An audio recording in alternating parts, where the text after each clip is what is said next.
Fala pessoal, meu nome é Felipe. E eu sou a Bruna. E hoje a gente vai falar 3 segredos para você enriquecer nos Estados Unidos. Mas antes disso, se você está vendo esse vídeo, vai lá no Instagram do Felipe Stefanoni, segue ele. O Fê dá dicas muito legais sobre investimento de imóveis nos Estados Unidos. Sim, a gente posta lá muitas coisas todos os dias, do nosso dia a dia, dos nossos investimentos, casas de aluguel, Airbnb, reforma. O que dá certo, o que dá errado, quanto que deu esse investimento, o que aconteceu aqui, o que está acontecendo no mercado. Então, vai lá, segue o Fê que tem muita coisa legal. Bom, mas vamos lá.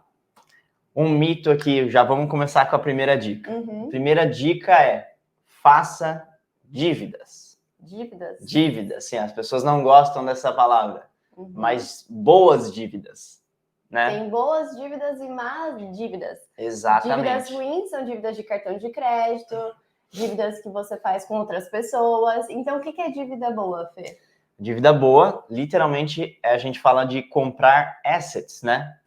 Comprar coisas que vão colocar dinheiro no seu bolso e não tirar dinheiro no seu bolso. Por exemplo, comprar uma casa para você alugar. Isso daí é uma dívida boa. Por quê?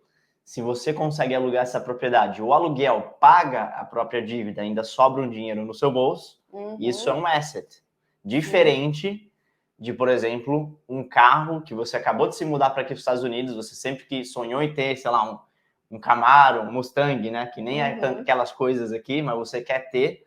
Aí você faz uma dívida quando você acaba de chegar aqui e todo mês aquilo tá tirando o dinheiro do seu bolso, tá te prejudicando.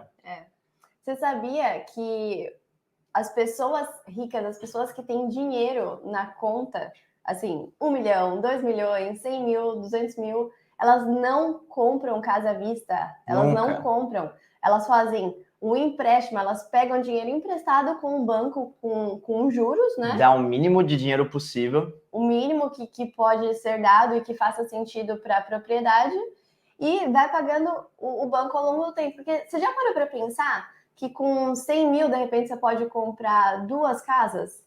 Em vez de uma. Ao invés de... Ou até 3 casas, dependendo do mercado. É uma coisa que no long term, a um longo prazo, vale muito a pena. E quem realmente é rico entende que pegar dinheiro emprestado do banco vale muito mais a pena. Então, essa é a primeira dica, né, Fê? É a primeira dica. Tudo isso, pessoal, no final, é tudo relacionado a como funciona o jogo do dinheiro aqui nos Estados Unidos. Quando você entende como o dinheiro aqui funciona, como os taxes aqui funcionam, você fica rico.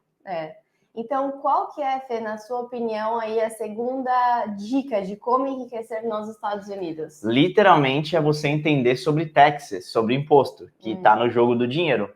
Por quê?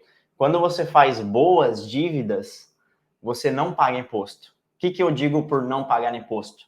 Se você compra um imóvel de, por exemplo, 500 mil dólares, você pode depreciar, não os 500 mil dólares, você tira o valor do terreno, digamos 50 mil, e a propriedade, a construção é avaliada em 450 mil, você pode falar que esses 450 mil, você está perdendo dinheiro nele todos os anos. A gente fala depreciation. Na verdade, não está. Todo ano o imóvel, historicamente, ele está subindo o valor, está aumentando. Mas para a questão dos impostos, você fala que você está perdendo dinheiro lá. Por exemplo, também você tem write-offs quando você trabalha para você mesmo, né? Custos que você tem, por exemplo, eu trabalho por conta, sou realtor, né? Ou eu sou um real estate professional. A gasolina que eu coloco no meu carro, o meu carro, o valor que eu paguei no meu carro, enfim, os meus utilities aqui, isso aqui é um escritório pra gente. Viagens, passagem de avião, hotel, comida. Quem não sabe, de tempos em tempos, o Fê realiza um bootcamp na Flórida e em Maryland.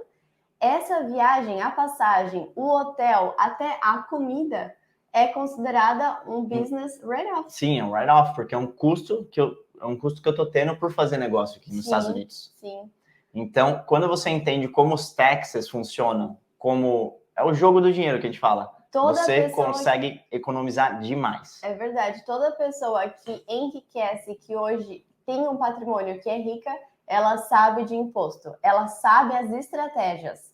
E saber as estratégias é saber como que, no fundo, você paga menos imposto, né? A gente fala assim, não é quanto você faz, It's not how much money you make, how much money you keep.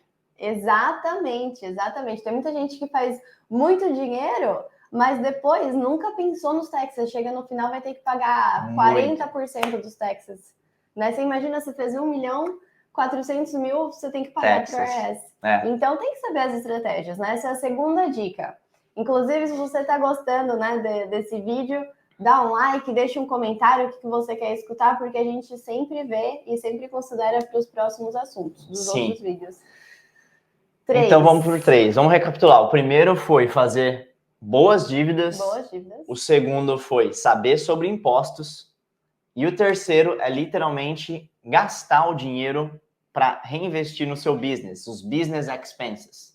Por exemplo, você sabia que todas as pessoas que são multimilionárias e bilionárias, elas compram iate, jatinho, supercarros, tudo isso no nome das companhias, e todos aqueles assets são um custo para a empresa? Sim.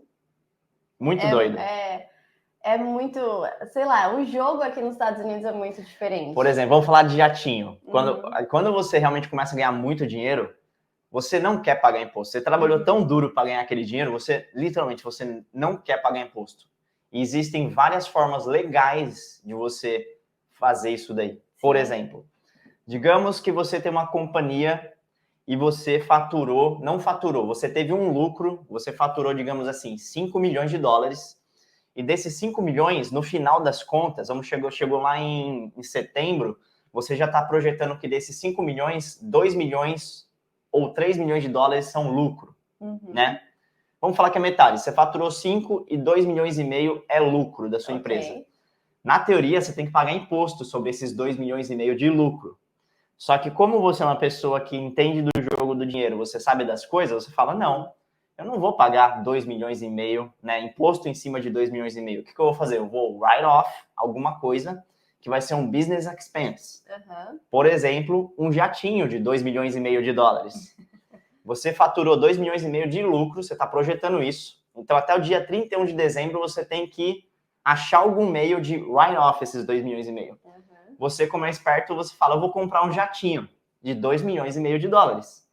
E como você é muito esperto, você não vai pagar cash nesse jatinho. Sim. Você vai comprar o jatinho, vai dar a menor entrada possível, que provavelmente vai ser uns 500 mil dólares, né? Você vai dar 500 mil de entrada e financiar 2 milhões. E porque você é muito, muito, muito esperto, você deu 500 mil, sobrou quanto? Sobrou 2 milhões de lucro ainda.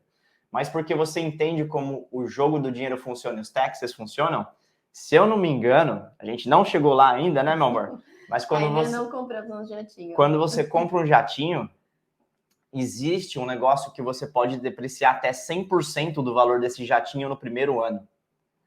Olha só que doido. Você lucrou 2 milhões e meio.